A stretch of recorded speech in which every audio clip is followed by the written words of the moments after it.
চিংড়িটা ঢেলে ফেলি।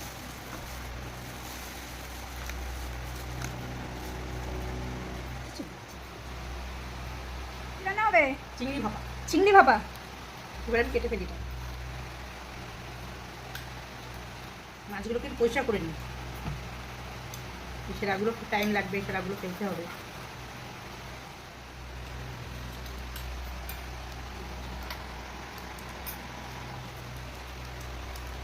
চিংড়ি মাছটাকে আমি ধুয়ে নিয়েছি, ধুয়ে পরিষ্কার করে নিয়েছি।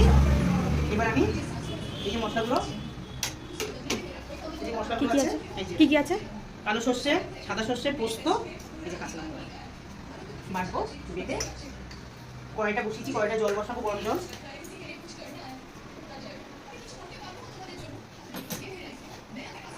জল দিয়ে দিলাম।